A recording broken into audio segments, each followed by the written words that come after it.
Good morning everyone. आज हम लोग वायुमंडल की इस दूसरी क्लास में हैं। फर्स्ट क्लास आप लोगों की जहाँ तक हुई थी वहाँ तक आप लोगों ने देखा। अभी वायुमंडल में काफ़ी चीज़ें बची हैं, तो उन चीज़ों को आज हम लोग कंप्लीट करते हैं। तो लेक्चर 2 लेकर के मैं आपके सामने हूँ।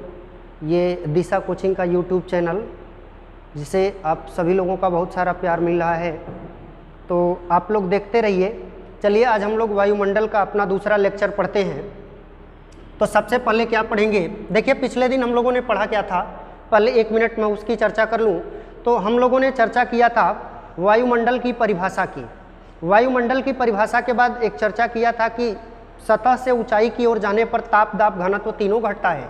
जब 165 मीटर की ऊंचाई पर चले जाते हैं तो 1 डिग्री सेल्सियस तापमान कम हो जाता है, और जब 165 मीटर की ऊंचाई पर आप जाते हैं तो 1 डिग्री सेल्सियस तापमान कम हो जाता है, और जब 1 किलोमीटर की ऊंचाई पर चले जाते हैं तो 6.5 डिग्री सेल्सियस तापमान कम हो जाता है। मैंने कहा वायु दाब मापने का यंत्र क्या है, तो बैरोमीटर। लेकिन मैंने कहा अगर आपसे पूछे वायुमंडल की मोटाई मापने का यंत्र क्या है, तब हमारा उत्तर होगा डॉप्सन। पीछे एग्जाम में प्रश्न पूछा ओजोन परत की मोटाई मापने का यंत्र क्या है, तो इसी डॉप्सन की बात कर रहा था। आखिर ओजोन भी गैसों की एक लेयर है, तो कुछ मोटाई में होगी, तो उसका भी प्रश्न पूछता, तो घुमा फिरा करके उसका प्रश्न यहीं तक था। इसके बाद हम लोगों ने पढ़ा वायुमंडल में पाई जाने वाली विभिन्न गैसें। मैंने कहा सबसे अधिक मात्रा में 4 गैसें पाई जाती हैं। नंबर 1 पर नाइट्रोजन, नंबर 2 पर ऑक्सीजन, नंबर 3 पर आर्गन और नंबर 4 पर कार्बन डाइऑक्साइड। उनके बारे में हम लोगों ने विशेष रूप से डिस्कस किया था। सबसे लास्ट में मैं बता रहा था कि कार्बन डाइऑक्साइड का उत्सर्जन कहाँ से होता है, तो जीवाश्म ईंधनों के दहन से। पिछले दिन का एक डाउट पूछा गया है कि जीवाश्म ईंधन के अंतर्गत क्या लकड़ी नहीं आती है, तो बिल्कुल लकड़ी भी आती है, इसीलिए तो मैंने जीवाश्म शब्द का प्रयोग किया है। जीवाश्म का मतलब जीवों के अंश से बना हुआ ईंधन। तो लकड़ी क्या है, पौधे से प्राप्त हुई, और पौधा क्या था, एक जीव है, तो लकड़ी भी जीवाश्म ईंधन है, कोयला भी जीवाश्म ईंधन है, पेट्रोलियम भी जीवाश्म ईंधन है, उपले भी जीवाश्म ईंधन है। यानी इनका प्रयोग अगर किया जाता है, इनको हम लोग जलाते हैं, इनका दहन करते हैं, तो इनसे एक गैस निकलती है कार्बन डाइऑक्साइड, जो जा करके हमारे वायुमंडल में जा करके गैसों के अनुपात को बिगाड़ती है, अर्थात इसकी खुद की मात्रा बढ़ती है, तो यह पृथ्वी पर ग्लोबल वार्मिंग के लिए जिम्मेदार होती है। ठीक है, ये पिछले दिन की क्लास में हम लोग यहाँ तक का मैटर पढ़े थे। आज हम लोग शुरू करते हैं वायुमंडल की संरचना, यानी हमारा वायुमंडल कितने भागों में बटा है। तो ध्यान दीजिएगा, हमारे वायुमंडल की संरचना में हमारा वायुमंडल कितने भागों में बटा है। तो यहाँ पर मैंने एक लाइनिंग खींच दी, यहाँ पर मैंने एक लाइनिंग खींच दी, और इसको मैंने कहा ये है पृथ्वी की सतह। इसको हमने मान लिया ये पृथ्वी की सतह है, और इसी सतह से जब आप ऊंचाई की ओर जाते हैं तो आपको वायुमंडल मिलता है। तो हमारा वायुमंडल टोटल 5 लेयर में बटा है, 1, 2, 3, 4 और 5। तो जो पृथ्वी के सबसे निकट की सतह है इसको कहा जाता है क्षोभ मंडल। जो पृथ्वी के सबसे निकट की सतह है इसको कहा जाता है क्षोभ मंडल। इसके ऊपर जाएंगे तो दूसरी सतह को कहा जाता है समताप मंडल, दूसरी सतह को कहा जाता है समताप मंडल। इसके ऊपर जाएंगे तो तीसरी सतह को कहा जाता है मध्यमंडल।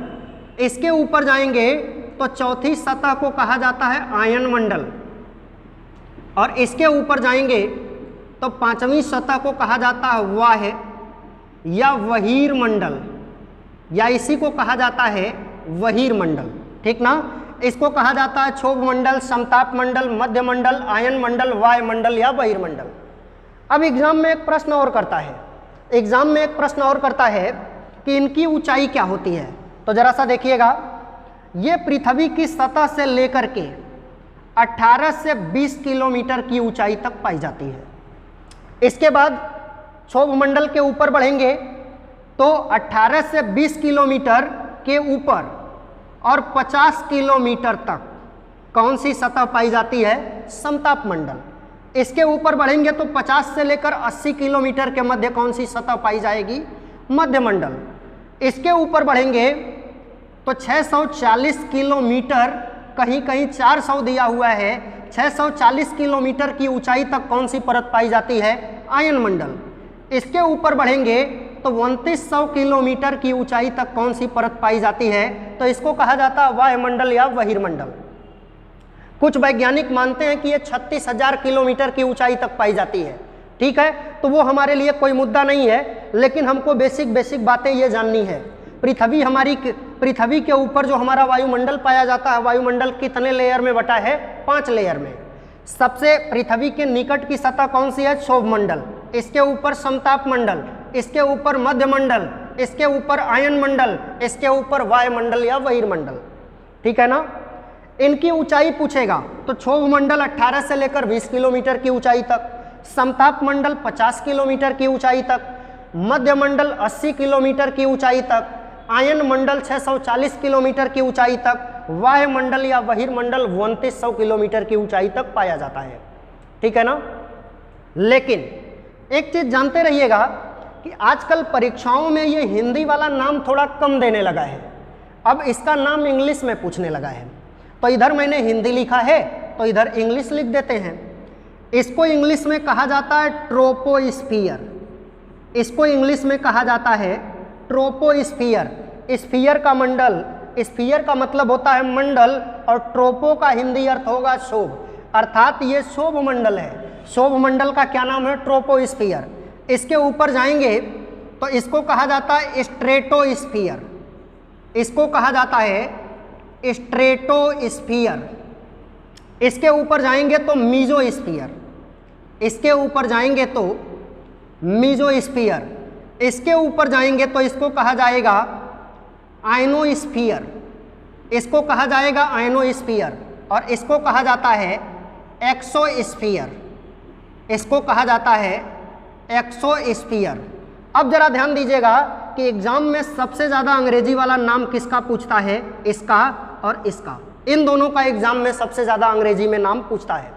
अभी आपने देखा पिछले साल क्या 2018 की बात है, 18 नहीं 19 के शुरू की बात है, जो 69,000 वाली वैकेंसी थी, उसमें इसी समताप मंडल को पूछा था। लेकिन विकल्प जब उसने दिया तो विकल्प अंग्रेजी में दिया, यानी हिंदी में नहीं दिया। विकल्प उसका क्या दिया? अंग्रेजी में। और जब विकल्प देता है तो ट्रोपोस्फियर भी लिखता है, स्ट्रेटोस्फियर भी लिखता है। तो आप ध्यान दीजिएगा कि समताप मंडल को कहा जाता है स्ट्रेटोस्फियर, और क्षोभ मंडल को कहा जाता है ट्रोपोस्फियर। अच्छा, एक चीज और है, देखिए, पहले तो हिंदी ही याद करना कठिन है, इसके बाद बात आती है कि हिंदी भी याद करें, अंग्रेजी भी याद करें। तो मैं एक तरीका बता दे रहा हूं, आप आसानी से याद कर ले जाएंगे, आपको याद करने में कोई दिक्कत नहीं होगी। ये तो आपको याद ही होगा। अब जरा सा इधर देखिएगा, ये समताप मंडल है ना, तो समताप मंडल स शब्द से शुरू हो रहा है, और यहां पर भी स्ट्रेटो स से शुरू हो रहा है। तो ज्यादा कंफ्यूजन इन्हीं दोनों में होता है, तो इन दोनों में जब कंफ्यूजन होता है तो थोड़ा सा कंफ्यूजन दूर करिए। ये समताप मंडल स से शुरू हुआ तो स्ट्रेटोस्फियर भी स से शुरू हुआ। ठीक है, अब दूसरा जो बचा वो क्षोभ मंडल के लिए है। इधर तो कोई कंफ्यूजन ही नहीं होगा, मध्य मीजो, आयन आयनो, और आप जानते हैं बाहर निकलने को एग्जिट बोलते हैं। तो ये वाय, तो यहाँ पर एक्सो है, तो यहाँ पर आपको याद करने में कोई दिक्कत नहीं होगी। अब एक चीज जानते हैं कि एग्जाम में इनसे प्रश्न कैसे बनते हैं, ठीक ना? एक चीज हम लोग जान लेते हैं कि एग्जाम में इनसे प्रश्न कैसे बनते हैं। पहले ये परतों को लेकर के कैसे प्रश्न बनते हैं, जरा ध्यान दीजिएगा, थोड़ा सा प्रश्नों को दोहरा लेते हैं। आपसे कहेगा पृथ्वी के सर्वाधिक निकट वायुमंडल की कौन सी सतह है, तब आप कहेंगे क्षोभ मंडल। आपसे पूछे अंतरिक्ष के सर्वाधिक निकट वायुमंडल की कौन सी परत पाई जाती है, तब आपका उत्तर होगा वायुमंडल। आपसे ऐसे प्रश्न कर सकता है पृथ्वी से दूसरी वायुमंडल की कौन सी सतह नजदीक है, तब आपका उत्तर क्या होगा? समताप मंडल। या ऐसे भी प्रश्न कर सकता है समताप मंडल के नीचे वायुमंडल की कौन सी परत पाई जाती है? क्षोभ मंडल। आपसे कहेगा समताप मंडल के ऊपर वायुमंडल की कौन सी परत पाई जाती है, तब आपका उत्तर होगा मध्यमंडल। अच्छा, ऐसे भी प्रश्न कर देता है, कहेगा वायुमंडल और समताप मंडल के मध्य वायुमंडल की कौन सी परतें पाई जाती हैं, तो एक विकल्प में देगा क्षोभ मंडल मध्यमंडल, दूसरे विकल्प में देगा मध्यमंडल आयन मंडल, तीसरे विकल्प में दे देगा आयन मंडल प्लस क्षोभ मंडल। इस तरीके से आपका प्रश्न बना देगा। तो ऐसे भी एग्जाम में प्रश्न बनते हैं, थोड़ा सा इसको भी ध्यान देते रहिएगा। एक प्रश्न और देख लीजिए, आपसे कहेगा पृथ्वी की सतह से अंतरिक्ष की ओर वायुमंडल की परतों का सही क्रम। तब आप कहेंगे क्षोभ मंडल, समताप मंडल, मध्य मंडल, आयन मंडल, वायुमंडल। या कहेगा अंतरिक्ष से पृथ्वी की सतह की ओर वायुमंडल की परतों का सही क्रम। तब आप कहेंगे वायुमंडल, आयन मंडल, मध्य मंडल, समताप मंडल, क्षोभ मंडल। आप ये ध्यान रखिएगा, ऐसे ऐसे आपके प्रश्न बनते हैं। या डायरेक्ट किसी का नाम ले लेगा और पूछेगा कि इसकी ऊंचाई कितना होती है, तो ये भी आपको ध्यान रखना है, ठीक ना। तो ये अभी वायुमंडल की संरचना से बनने वाले बेसिक प्रश्न थे। अब इसके अंदर हम लोग जाएंगे तो एक एक को डिटेल करके पढ़ा जाएगा, किससे क्या प्रश्न बनता है, ठीक ना, किससे क्या प्रश्न बनता है, एक एक को डिटेल करके पढ़ा जाएगा। तो सबसे पहले मैं यहाँ पर लिखता हूँ क्षोभ मंडल, यानी इन मंडलों की कुछ विशेषता होती है, इन मंडलों की कुछ विशेषता होती है, इन्हीं विशेषताओं को हम लोग पढ़ेंगे एक एक करके। तो सबसे पहले आता है क्षोभ मंडल। सबसे पहले क्या आता है? क्षोभ मंडल। ध्यान दीजिएगा, नंबर 1, इसकी क्या विशेषता है? ऊंचाई बढ़ने पर, पहली विशेषता इसकी है, ऊंचाई बढ़ने पर ताप, दाब, घनत्व तीनों इस मंडल में क्या होंगे? घटेंगे। यानी क्षोभ मंडल से एक प्रश्न क्या बनेगा कि इसकी ऊंचाई बढ़ती है तो ताप, दाब, घनत्व तीनों इस मंडल में घटता है। इसके बाद दूसरा पॉइंट, क्षोभ मंडल की दूसरी विशेषता क्या है? तो मौसम संबंधी सभी घटनाएं, मौसम संबंधी सभी घटनाएं, मौसम संबंधी सभी घटनाएं किस मंडल में घटित होती हैं? मौसम संबंधी सभी घटनाएं किस मंडल में घटित होती हैं? अगर आपसे पूछ दे मौसम संबंधी घटनाएं किस मंडल में होती हैं, तब आपका उत्तर क्या होगा? क्षोभ मंडल। लेकिन जरूरी नहीं कि वो मौसम शब्द का प्रयोग करे, तो इसका कुछ एग्जाम्पल दे देते हैं। जैसे मैंने कहा बादल बनना, मैंने कह दिया वृष्टि होना, वृष्टि मतलब वर्षा। मैंने कहा आंधी आना, मैंने कहा तूफान आना, ठीक ना। मैंने कहा बादल बनना, वृष्टि होना, आंधी आना, तूफान आना। या मैंने कह दिया ओलावृष्टि, या मैंने कह दिया ओलावृष्टि, ठीक है, या ओलावृष्टि, मैंने कह दिया ओलावृष्टि। या मैंने कह दिया तड़ित झांझा, या मैंने कह दिया तड़ित झांझा। तो देखिए, कम शब्दों में याद रखिएगा कि मौसम संबंधी सभी घटनाएं किस मंडल में घटित होती हैं? तो मौसम संबंधी सभी घटनाएं क्षोभ मंडल में घटित होती हैं। अब जब आपसे एग्जाम में प्रश्न पूछेगा तो किसी एक का नाम ले लेगा। जब किसी एक शब्द का नाम लेगा तो आपको केवल ये ध्यान देना है कि जिस शब्द के बारे में पूछ रहा है यह शब्द मौसम संबंधी है या नहीं है। अगर मौसम संबंधी है तो निश्चित रूप से वह घटना वायुमंडल की किस परत में हो रही है? तो ये क्षोभ मंडल में हो रही है। जैसे बादल कहाँ बनते हैं? क्षोभ मंडल में। वर्षा कहाँ होती है? क्षोभ मंडल में। आंधी कहाँ आती है? क्षोभ मंडल में। तूफान कहाँ आते हैं? क्षोभ मंडल में। ओलावृष्टि मतलब पत्थर पड़ना, ये कहाँ होता है? तो ये भी होता है क्षोभ मंडल में। और एक शब्द मैंने लिखा है यहाँ पर तड़ित झांझा, शायद ये शब्द आपको समझ में ना आ रहा हो। तो जब आपने देखा होगा बारिश होती है तो बारिश होने के दौरान बिजली काफी तेजी से चमकती है और कड़कती है, उसी को कहा जाता है तड़ित झांझा। तो ये 2 पॉइंट आप ध्यान रखिएगा, क्षोभ मंडल से ये 2 पॉइंट आप ध्यान रखिएगा। इसके बाद आते हैं तीसरा पॉइंट, इसको संवहन मंडल भी कहा जाता है। क्षोभ मंडल को संवहन मंडल भी कहा जाता है। क्यों? क्योंकि यहाँ पर बारिश की घटनाएं होती हैं, इसलिए इसको कहा जाता है संवहन मंडल। इसके बाद आते हैं इसी क्षोभ मंडल का चौथा पॉइंट, इसी क्षोभ मंडल का चौथा पॉइंट ध्यान रखिएगा। क्षोभ मंडल का चौथा पॉइंट क्या होगा? जो क्षोभ मंडल की मोटाई होती है, जो क्षोभ मंडल की मोटाई होती है, ये भूमध्य रेखा पर, ये भूमध्य रेखा पर 14 से लेकर 18 किलोमीटर तक होती है। ये मोटाई भूमध्य रेखा पर 14 से लेकर 18 किलोमीटर पर होती है। लेकिन ध्रुवों पर कितनी होती है? तो ध्रुवों पर लगभग 8 किलोमीटर होती है। ध्यान रखिएगा, आपसे पूछे क्षोभ मंडल की मोटाई भूमध्य रेखा पर कितनी होती है, तो 14 से लेकर 18 किलोमीटर तक, लेकिन ध्रुवों पर पूछेगा तो ध्रुवों पर इसकी मोटाई होती है 8 किलोमीटर। इसके बाद अगला पॉइंट आते हैं, कभी कभार एग्जाम में प्रश्न पूछता है क्षोभ मंडल की ऊंचाई किस मौसम में बढ़ती है और किस मौसम में घटती है। तो ध्यान रखिएगा, ठंडी के मौसम में, ठंडी में क्षोभ मंडल की ऊंचाई घटती है। ठंडी में क्षोभ मंडल की ऊंचाई क्या होती है, घटती है। ठंडी के मौसम में क्षोभ मंडल की ऊंचाई घटती है। लेकिन मैं कहूँ गर्मी में क्या होता है, तो गर्मी में क्षोभ मंडल की ऊंचाई बढ़ती है। गर्मी में क्षोभ मंडल की ऊंचाई बढ़ती है। ध्यान रखिएगा, ठंडी में क्षोभ मंडल की ऊंचाई घटती है और गर्मी में क्षोभ मंडल की ऊंचाई बढ़ती है। कैसे, अब जरा सा क्लियर करिएगा। मैंने कहा क्षोभ मंडल 14 से लेकर के 18 किलोमीटर की ऊंचाई तक पाया जाता है। क्षोभ मंडल 14 से लेकर के 18 किलोमीटर की ऊंचाई तक पाया जाता है, ध्यान रखिएगा। तो मैंने मान लिया कि 18 किलोमीटर तक क्षोभ मंडल की हवाएं हैं, तो जब ठंडी पड़ेगी तो ठंडी के दौरान ये हवाएं ठंडी होंगी, और ठंडी होंगी तो नीचे बैठेंगी कि नहीं।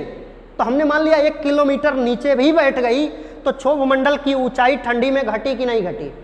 लेकिन गर्मी में हवाएं गर्म होती हैं और गर्म होकर के ऊपर उठती हैं, फैलती हैं, तो गर्मी में क्षोभ मंडल की ऊंचाई हमेशा क्या होती है, बढ़ती है।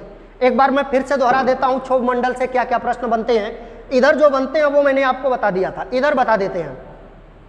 क्षोभ मंडल में जैसे जैसे ऊंचाई बढ़ेगी ताप दाब घनत्व तो तीनों घटेगा, पहला पॉइंट। दूसरा, मौसम संबंधी सभी घटनाएं किस मंडल में होती हैं, क्षोभ मंडल में। तीसरा, संवहन मंडल किसको कहा जाता है, क्षोभ मंडल को। चौथा पॉइंट, क्षोभ मंडल की ऊंचाई भूमध्य रेखा पर कितनी होती है, 14 से लेकर 18 किलोमीटर तक, लेकिन ध्रुवों पर कितनी होती है, 8 किलोमीटर तक। और अगला पॉइंट, ठंडी में क्षोभ मंडल की ऊंचाई घटती है, लेकिन गर्मी में क्षोभ मंडल की ऊंचाई बढ़ती है। तो इतने पॉइंट, इतने प्रश्न हमारे एग्जाम में बनते हैं क्षोभ मंडल से। ठीक है, अगर कोई डाउट हो तो कमेंट कर सकते हैं। अगर कोई डाउट हो या कुछ पूछना हो तो आप कमेंट कर सकते हैं। इसके बाद आगे बढ़ते हैं, ठीक ना, आगे बढ़ते हैं। तो आगे बढ़ते हैं, तो इसके बाद दूसरा मंडल कौन सा आता है, हमारे वायुमंडल का दूसरा मंडल कौन सा आता है। तो हमारे वायुमंडल का दूसरा मंडल आता है समताप मंडल। हमारे वायुमंडल का दूसरा मंडल कौन सा आता है, समताप मंडल। चलिए आ जाते हैं समताप मंडल पर। यहां देखिए, क्षोभ मंडल के बाद दूसरा मंडल कौन सा है, समताप मंडल। तो समताप मंडल से क्या क्या प्रश्न बनते हैं, थोड़ा सा इसको भी हम लोग देख लेते हैं। समताप मंडल, अंग्रेजी में मैं यहाँ नहीं लिख रहा हूँ क्योंकि यहाँ पर मैं आपको अंग्रेजी बता चुका हूँ, ऊंचाई भी यहाँ बता चुका हूँ, इसलिए यहाँ पर नहीं लिख रहा हूँ। तो इसकी पहली विशेषता क्या है, पहली विशेषता क्या है, ऊंचाई बढ़ने पर भी तापमान समान बना रहता है। समताप मंडल की पहली विशेषता क्या है, ऊंचाई बढ़ने के बाद भी इसका तापमान समान बना रहता है, इसीलिए हमने इस मंडल का क्या नाम रख दिया है, समताप मंडल। दूसरा पॉइंट आपसे पूछेगा विमान किस मंडल में उड़ाए जाते हैं। आपसे पूछेगा विमान या वायुयान किस मंडल में उड़ाए जाते हैं, तब आपका उत्तर क्या होगा, समताप मंडल। उसका रीजन जानिएगा, चूंकि क्षोभ मंडल में मौसम संबंधी घटनाएं होती हैं और आप जानते हैं कि मौसम संबंधी घटनाओं से विमानों को दिक्कत होती है। तो जैसे मान लीजिए यहाँ पर मौसम संबंधी घटनाएं होती हैं तो इससे विमानों को दिक्कत होती है, लेकिन समताप मंडल में तापमान हमेशा समान बना रहता है, और जब तापमान समान रहेगा तो यहाँ पर मौसम संबंधी कोई घटना होगी नहीं, इसलिए विमान हमेशा कहाँ उड़ाए जाते हैं, समताप मंडल में। और ये एग्जाम में एक दो बार नहीं, बहुत बार प्रश्न पूछा गया है कि समताप, या पूछा गया, कई बार एग्जाम में प्रश्न पूछा गया है कि विमान वायुमंडल की किस परत में उड़ाए जाते हैं, तब हमारा उत्तर क्या होगा, समताप मंडल। इसके बाद आते हैं तीसरा पॉइंट, बहुत ही इंपॉर्टेंट पॉइंट है। इसी में गैसों की एक परत पाई जाती है, इसी में गैसों की एक परत पाई जाती है जिसका नाम होता है ओजोन परत, ठीक ना। इसी में गैसों की एक परत पाई जाती है जिसका नाम होता है ओजोन परत। यह ओजोन परत, कई बार एग्जाम में प्रश्न पूछा है कि ओजोन परत वायुमंडल की किस परत, ओजोन परत वायुमंडल की किस लेयर में पाई जाती है, तब आपका उत्तर क्या होगा? समताप मंडल। और यह इतना महत्वपूर्ण है, यह ओजोन परत इतना महत्वपूर्ण है कि इसको कहा जाता है पृथ्वी का सुरक्षा कवच। इस ओजोन परत को कहा जाता है पृथ्वी का सुरक्षा कवच। और क्यों कहते हैं उसका रीजन जानिएगा, ठीक ना? उसका रीजन जानिएगा। जो सौर विकिरण आती है, जो सूर्य की विकिरण पृथ्वी पर आती है, उसमें एक खतरनाक विकिरण होती है जिसको कहा जाता है परावैगनी किरण। इसको कहा जाता है परावैगनी किरण या अल्ट्रावायलेट किरण। जब सूर्य की विकिरण पृथ्वी पर आती है, सूर्य की विकिरण पृथ्वी पर आती है, तो उसी में एक खतरनाक विकिरण आती है जिसको कहा जाता है परावैगनी किरण, परावैगनी विकिरण या अल्ट्रावायलेट रेज, है ना? तो ये जो ओजोन परत समताप मंडल में पाई जाती है, ये क्या करती है? ये इस परावैगनी विकिरण को, किरण की जगह मैं विकिरण शब्द का ही प्रयोग कर देता हूं, इस परावैगनी विकिरण को पृथ्वी पर आने से रोकती है। इस परावैगनी विकिरण को पृथ्वी पर आने से रोकती है। तो जब सूर्य से विकिरण पृथ्वी पर आती है तो उसमें एक खतरनाक विकिरण होती है जिसको कहा जाता है परावैगनी विकिरण। इस परावैगनी विकिरण को रोकने का काम कौन करता है? ओजोन परत। अगर ओजोन परत हमारे वायुमंडल में नहीं होती, समताप मंडल में यह ओजोन परत नहीं होती, तो यह परावैगनी विकिरण पृथ्वी पर आ जाती। यह परावैगनी विकिरण पृथ्वी पर आ जाती, और पृथ्वी पर आ जाती तो पृथ्वी, ये एक अत्यंत गर्म किरण है। पृथ्वी का तापमान बहुत तेजी से बढ़ता, चर्म रोगियों की संख्या बढ़ जाती, यानी चर्म कैंसर रोगियों की संख्या बढ़ जाती। तो इस परावैगनी विकिरण से प्रत्येक जीव को नुकसान होता, ठीक ना? तो इस खतरनाक परावैगनी विकिरण को रोकने का काम कौन कर रहा है? ओजोन परत। तो इसका मतलब ओजोन परत हमारे लिए, ओजोन जो गैसों की एक लेयर है, बहुत इंपॉर्टेंट है। इसका ह्रास किसी भी रूप में नहीं होना चाहिए, ठीक है?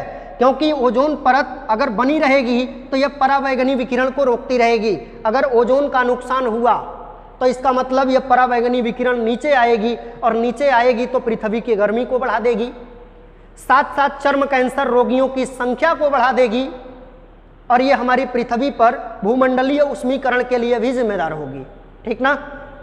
इसीलिए इसको ग्रीन हाउस पैदा करने वाली गैस भी माना जाता है परावैगनी को। यह भी ग्रीन हाउस पैदा करती है, लेकिन सबसे ज्यादा वही जिम्मेदार है कार्बन डाइऑक्साइड।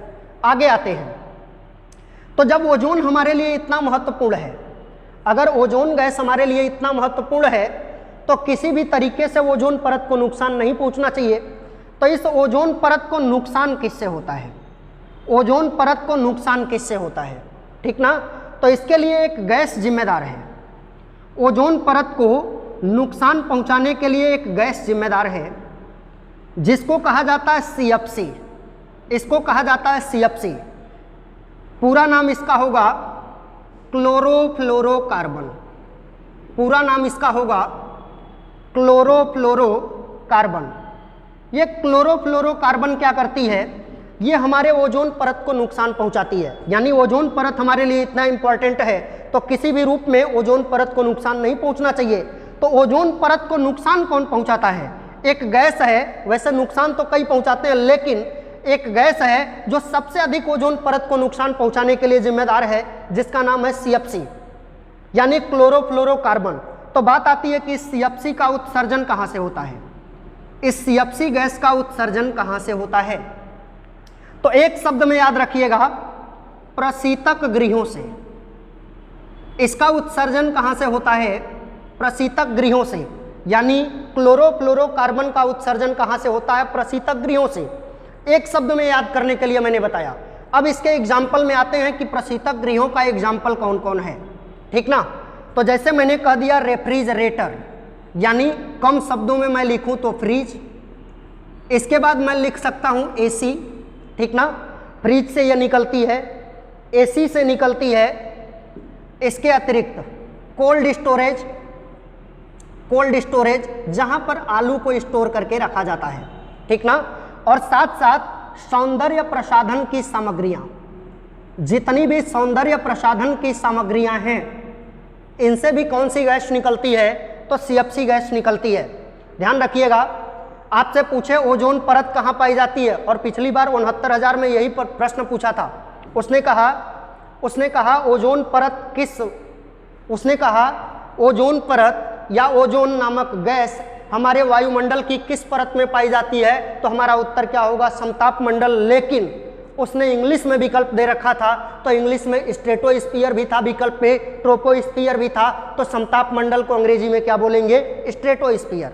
आगे ध्यान दीजिएगा, मैंने कहा ओजोन परत हमारे पृथ्वी पर सूर्य से आने वाली खतरनाक परावैंगनिक किरणों को रोकती है।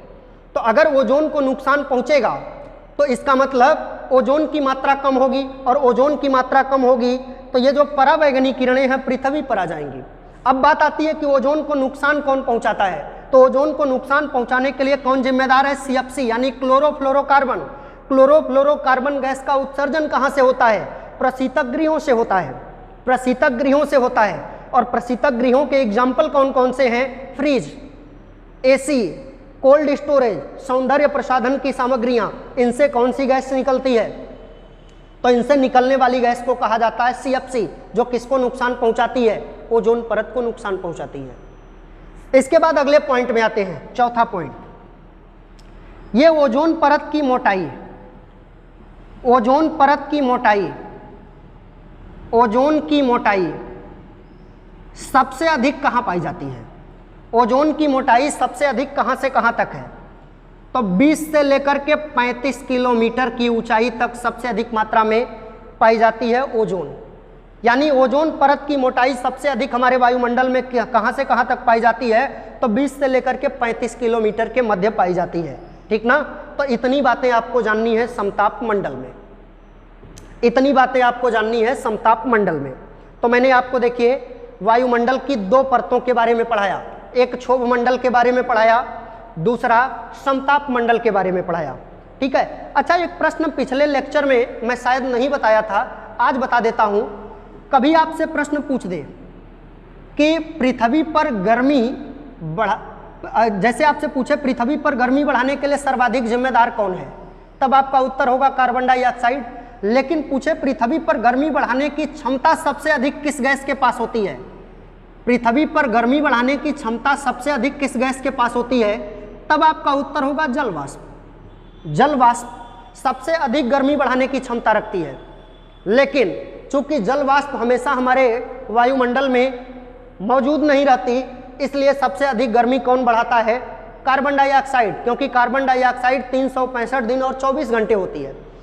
अब जैसे आप कहेंगे जल वाष्प का कोई एग्जाम्पल, तो बादल वाली रातें, जैसे साइंस में प्रश्न पूछा जाता है या पर्यावरण में भी पूछा जाता है, सामान्य दिनों की अपेक्षा बादल वाली रातें ज्यादा गर्म क्यों होती हैं, तो एग्जाम्पल मिल गया ना, बादल है क्या, जल वाष्प ही तो है। यहाँ पर जल वाष्पित हुआ, वाष्पित होने के बाद ऊपर गया, बादल की लेयर बना लिया। तो आपने देखा होगा कि जब कभी रात में बादल होते हैं तो बादल के दौरान सामान्य रातों की अपेक्षा वह रात ज्यादा गर्म लगती है। इसका मतलब इसके पास सौर विकिरण को रोकने की क्षमता सबसे अधिक है, लेकिन हर समय ये हमारे वायुमंडल में होती नहीं है, इसलिए सबसे अधिक किसका प्रभाव पड़ता है, कार्बन डाइऑक्साइड का। तो मैंने वायुमंडल की दो परतों के बारे में आपको बताया। इसके बाद आते हैं तीसरी परत की ओर, और तीसरी परत कौन सी है, मध्यमंडल। तीसरी परत कौन सी है, मध्यमंडल। चलिए, मध्यमंडल से दो प्रश्न बनते हैं, इन प्रश्नों को भी देख लेते हैं। मध्यमंडल से दो प्रश्न बनते हैं, इन प्रश्नों को भी देख लेते हैं, ठीक है। तो तीसरे नंबर पर मैंने लिख दिया यहां पर मध्यमंडल, तीसरे नंबर पर मैंने लिख दिया मध्यमंडल।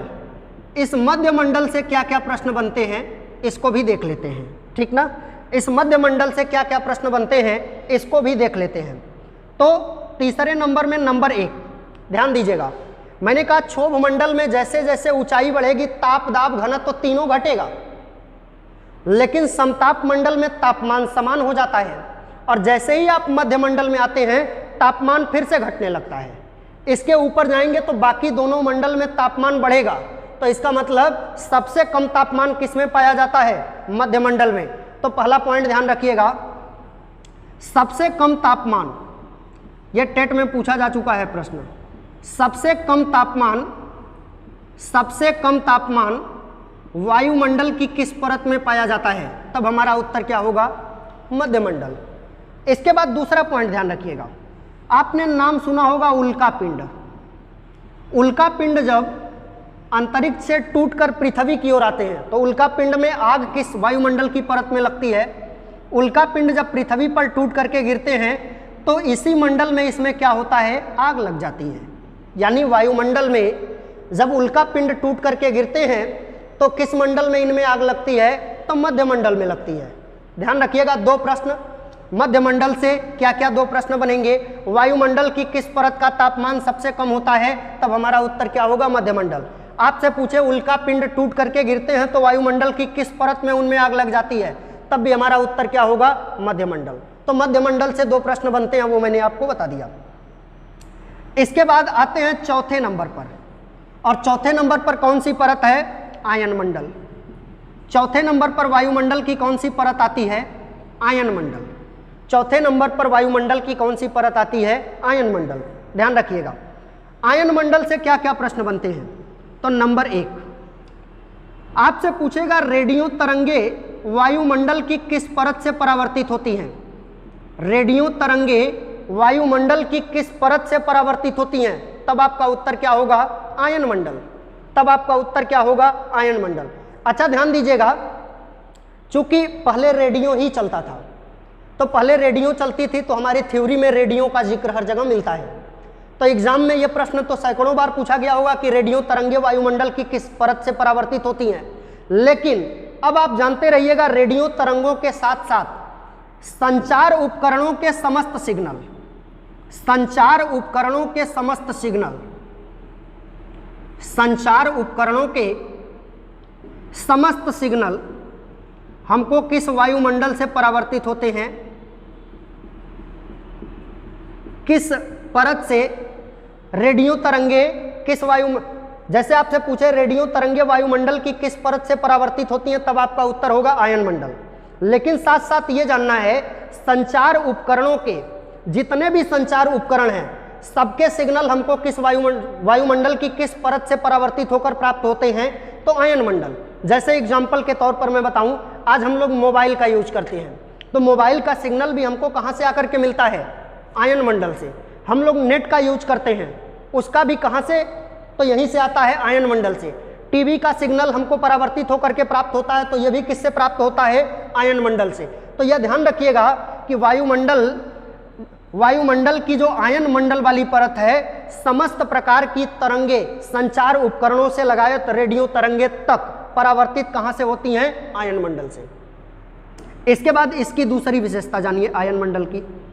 आयन मंडल की दूसरी विशेषता मैंने आपको पढ़ाते समय पढ़ाया होगा और पढ़ाए हैं कि जब सौर ज्वाला का रंगीन प्रकाश निकलता है तो उत्तरी ध्रुव और दक्षिणी ध्रुव पर, जिसको अरोरा बोरियालिस और अरोरा ऑस्ट्रेलिस कहा जाता है, उत्तरी ध्रुव और दक्षिणी ध्रुव पर एक रंगीन प्रकाश उत्पन्न करते हैं।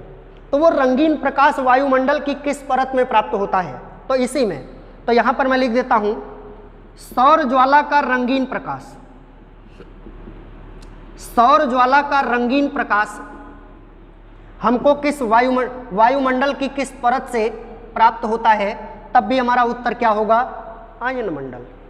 ठीक है, तो दो चीजें आपको ध्यान रखना है, रेडियो तरंगे तथा समस्त संचार उपकरणों के सिग्नल हमको वायुमंडल की किस परत से प्राप्त होते हैं? आयन मंडल से। सौर ज्वाला का रंगीन प्रकाश यानी अरोरा बोरियालिस और अरोरा ऑस्ट्रेलिस जो उत्तरी ध्रुव और दक्षिणी ध्रुव पर दिखता है, इसका रंगीन प्रकाश वायुमंडल की किस परत में दिखाई देता है? तब भी हमारा उत्तर क्या होगा? आयन मंडल। इसके बाद एक पॉइंट और बचता है, इसको भी हम लोग कर लेते हैं कंप्लीट। एक पॉइंट और बचता है, इसको भी हम लोग कर लेते हैं कंप्लीट। तो सबसे लास्ट में आएगा, सबसे लास्ट में आएगा वायुमंडल या बहिर्मंडल। सबसे लास्ट में आएगा वायुमंडल या बहिर्मंडल। सबसे लास्ट में आएगा वायुमंडल या इसी को कहा जाता है बहिर्मंडल। ठीक ना? यहां से आपको केवल एक प्रश्न ध्यान रखना है, समस्त उपग्रहों की लॉन्चिंग किस मंडल में होती है? जितनी भी सैटेलाइट होती है यानी उपग्रह, समस्त उपग्रहों की लॉन्चिंग किस मंडल में होती है? तब हमको ध्यान रखना है वायुमंडल या बहिर्मंडल में। यानी जितने भी सैटेलाइट या उपग्रह लॉन्च किए जाते हैं वायुमंडल की किस परत में लॉन्च किए जाते हैं? वायुमंडल में। एक कन्फ्यूजन होगा। कन्फ्यूजन क्या होगा? आपसे पूछे रेडियो तरंगे या संचार उपकरणों के सिग्नल कहां से प्राप्त होते हैं, तब आप बताएंगे आयन मंडल। लेकिन पूछेगा उपग्रहों की लॉन्चिंग किस में होती है, तब आपका उत्तर क्या होगा? वायुमंडल। ये कन्फ्यूजन दूर रखिएगा, नहीं तो कई बार कंफ्यूज हो जाएंगे। आप सोचेंगे कि अगर रेडियो तरंगे हमको प्राप्त हो रही हैं तो वो भी तो सैटेलाइट से प्राप्त होती हैं, इसका मतलब आयन मंडल। नहीं, बिल्कुल नहीं। उपग्रहों की लॉन्चिंग पूछेगा तो वायुमंडल या बहिर्मंडल, लेकिन आपसे पूछेगा कि तरंगे कहां से परावर्तित होती हैं, तब आपका उत्तर होगा आयन मंडल। तो ध्यान रखिएगा कि समस्त उपग्रहों की लॉन्चिंग कहां होती है? वायुमंडल या बहिर्मंडल में। अब आते हैं, ये उपग्रह कितने प्रकार के होते हैं? ये उपग्रह कितने प्रकार के होते हैं? तो उपग्रह दो प्रकार के होते हैं। एक को कहा जाता है GSLV और दूसरे उपग्रह को कहा जाता है PSLV। एक को कहा जाता है GSLV और दूसरे को कहा जाता है PSLV। एक को कहा जाता है GSLV और दूसरे को कहा जाता है PSLV। अब ध्यान दीजिएगा, GSLV का फुल फॉर्म होगा जियो सैटेलाइट लॉन्च व्हीकल। जियो सैटेलाइट लॉन्च व्हीकल, इसको कहा जाएगा पोलर सैटेलाइट लॉन्च व्हीकल। इसको कभी कभार कह देता है जियो स्टेशनरी लॉन्च व्हीकल, ठीक ना? जियो सैटेलाइट लॉन्च व्हीकल या जियो स्टेशनरी लॉन्च व्हीकल, इसको कहेगा पोलर सैटेलाइट लॉन्च व्हीकल। अब जरा ध्यान दीजिएगा, इसकी लॉन्चिंग कितने किलोमीटर की ऊंचाई पर होती है? 36,000 किलोमीटर की ऊंचाई पर होती है। इसकी लॉन्चिंग पृथ्वी से 36,000 किलोमीटर की ऊंचाई पर होती है। इसकी लॉन्चिंग कितने किलोमीटर की ऊंचाई पर होती है? तो 800 से लेकर 1100 किलोमीटर की ऊंचाई पर होती है। ठीक है, ठीक है। ये 36,000 किलोमीटर की ऊंचाई पर और ये 800 से लेकर के 1100 किलोमीटर की ऊंचाई पर। ध्यान दीजिएगा, इसको कहा जाता है भूस्थैतिक उपग्रह। इसको कहा जाता है भूस्थैतिक उपग्रह या इसी को कहा जाता है संचार उपग्रह। इसी को कहा जाता है संचार उपग्रह। यानी अब बात को समझिएगा, जैसे हम लोगों के टीवी के सिग्नल, मोबाइल के सिग्नल, इंटरनेट के सिग्नल जो प्राप्त होते हैं वो किस सैटेलाइट द्वारा लॉन्च किए जाते हैं? तो वो GSLV से लॉन्च किए जाते हैं, ठीक ना? GSLV से लॉन्च किए जाते हैं, इसीलिए मैंने इसको क्या बोला? संचार उपग्रह। एक चीज और, इसको कहा जाता है भूस्थैतिक उपग्रह। तो भूस्थैतिक क्यों कहते हैं उसका रीजन जान लीजिएगा। जैसे मान लीजिए ये पृथ्वी है, इस पृथ्वी के ऊपर हमने इसको लॉन्च कर दिया, तो पृथ्वी जैसे जैसे घूमेगी सेम उसी गति से ये भी घूमता रहेगा। यानी पृथ्वी के स्थिति के सापेक्ष ही इसकी स्थिति रहती है, इसीलिए इसको भूस्थैतिक या भूस्थिर भी बोला जाता है। जैसे मान लीजिए यहाँ पर पृथ्वी के ऊपर लॉन्च कर दिया गया, तो पृथ्वी जैसे जैसे घूमेगी वैसे वैसे ये भी घूमता रहेगा, इसीलिए इसको कहा जाता है भूस्थैतिक या भूस्थिर उपग्रह। अच्छा, एक चीज और, आप सोच रहे होंगे कि क्यों इसको पृथ्वी के सापेक्ष ही घुमाया जाता है, तो उसका रीजन समझिए। चूंकि पृथ्वी जिस स्पीड से परिक्रमण या परिभ्रमण करती है वही स्पीड लॉन्च करने के समय इसको भी दी जाती है। उसका रीजन है, जैसे मान लीजिए स्पीड को हम कम या ज़्यादा कर दें तो लॉन्च करेगा भारत और सिग्नल मिलने लगेगा पाकिस्तान में, इसलिए इसको वही गति दी जाती है जो पृथ्वी को गति प्राप्त होती है, ठीक ना? जो पृथ्वी को गति प्राप्त होती है वही गति इसको भी दी जाती है। अब इसके बाद आते हैं PSLV पर। ये इसका कार्य क्या होता है? PSLV का कार्य क्या होता है? PSLV का कार्य क्या होता है? तो जैसे मान लीजिए नक्शा बनाना हो, जैसे मान लीजिए नक्शा बनाना हो, जैसे मान लीजिए वनीकरण की स्थिति जानना हो, जैसे मान लीजिए कृषि की स्थिति जानना हो, जैसे आपने देखा होगा कि बहुत सारा डाटा सरकार हर साल प्रकाशित करती है कि वन इतने % घट गए, वन इतने % बढ़ गए या वन इतने हैं, कृषि की स्थिति ये है। तो सरकार को ये कहाँ से पता चलता है? क्या एक एक खेत में जाकर के ये लोग सर्वे करते हैं? नहीं, वो चीज़ें हम लोग इस सैटेलाइट से उठाते हैं। तो जब आपको नक्शा बनाना होता है, वनीकरण की स्थिति जानना होता है, कृषि की स्थिति जानना होता है, तो ये चित्र लेता रहता है और चित्र बहुत हाई क्वालिटी के चित्र लेता रहता है। तो इसके माध्यम से हम लोग करते हैं, ठीक ना। तो मैंने आपको वायुमंडल के बारे में पढ़ाया, इससे ज़्यादा चीज़ें फिर जब पर्यावरण का सेक्शन आएगा तो उसमें डिटेल होगा। और आपने देखा होगा कि कई सारी गैसों के बारे में मैंने यहाँ चर्चा ही नहीं किया। तो पर्यावरण में हम लोगों का एक चैप्टर आता है प्रदूषण। प्रदूषण चैप्टर के अंतर्गत वायु प्रदूषण भी आता है, तो उसमें सारी गैसों की चर्चा होगी। यहाँ पर तो केवल वायुमंडल के अनुसार ही चर्चा हुई है। अब इसको बढ़िया से आप लोग पढ़ें, किसी भी परीक्षा के दृष्टिकोण से बहुत इंपॉर्टेंट है, ठीक है। पढ़ने के बाद कोई डाउट आता है तो आप कमेंट सेक्शन में लिखिएगा, कमेंट सेक्शन में लिखेंगे तो हम आपके डाउट का जवाब देंगे, क्योंकि हम कमेंट सेक्शन को रीड करते रहते हैं, जो भी डाउट आता है उसका जवाब देते हैं। चाहे क्लास में आकर के, अगर क्लास में अगर वैसे ही बताने लायक होगा तो वहीं पर कमेंट सेक्शन में रिप्लाई कर देंगे, नहीं तो फिर हम क्लास में आकर के ज़्यादा बताना होगा तो क्लास में आकर के आपको बताएंगे। तो आप लोग तब तक इसको पढ़िए, ठीक है, तब तक आप लोग पढ़िए, इसका लाभ लीजिए, वीडियो को लाइक करिए, कमेंट करिए, शेयर करिए, सब्सक्राइब करिए। एक चीज़ और है, देखिए हम लोग बार बार कहते हैं कि शेयर करिए, सब्सक्राइब करिए, लाइक करिए। देखिए बार बार कहना ये अच्छा नहीं लगता है, तो अगर आपको अच्छा लगता है तो आप करिए, नहीं लगता है तो करिए, चाहे मत करिए, लेकिन पढ़ लीजिए, आपके काम की बातें हैं, ठीक ना। तो इसी के साथ आज का लेक्चर समाप्त होता है, फिर हम लोग मिलेंगे अगले लेक्चर में कुछ नया लेकर के। Thank you so much, have a nice day.